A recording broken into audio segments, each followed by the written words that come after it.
এখন আমাদের আর কি বিমের ক্লিয়ার কভার মেনটেনের জন্য ব্লক দেওয়া হচ্ছে আর কি, কারণ আমাদের প্রায় সবই রেডি।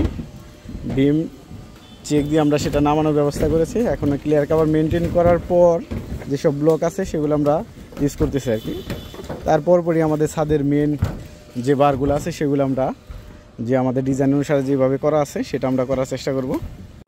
আমাদের এই প্রজেক্টটি দক্ষিণ জামশা বাজারের ঠিক আমতলাগামী রাস্তার পশ্চিম পাশ ঘেঁষেই এই প্রজেক্টটি আমাদের ৯৬তম প্রজেক্ট।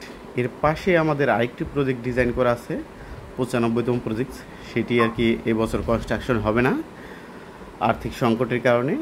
আগামী বছর হয়তো বা সেখানে আমরা আবার কনস্ট্রাকশন শুরু করব।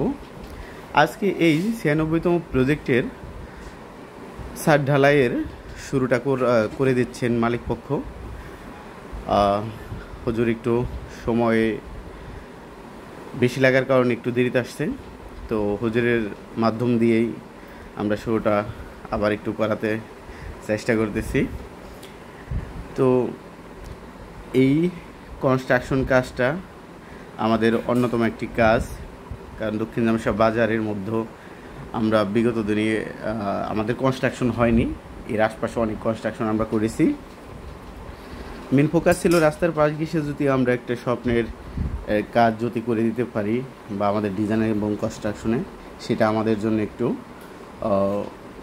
আমাদের কাজের পরিপ্রেক্ষিতে একটু ভালো হবে। মানুষ দেখতে পাবে যে এখান থেকে আমরা এই কনস্ট্রাকশন কাজগুলো করেছি, একটু গোছানো কাজ কীভাবে করি। সবাই তো জানে যে আমরা কাজ করি, সেটা কিভাবে করি বা কী ধরনের কাজ হয়ে থাকে, ফিনিশিং কেমন হয়, সেটার উদ্দেশ্য করে মূলত এই বাজারে এই কাজটি আমাদের নেওয়া। এবং মালিক পক্ষ আমাকে খুব ভালোবাসেন এবং আদর করেন এবং আমার কাজকে সবসময় মূল্যায়ন করেন। সেটার হাত ধরে আজকে আমরা এই কনস্ট্রাকশনটি পেয়েছি এবং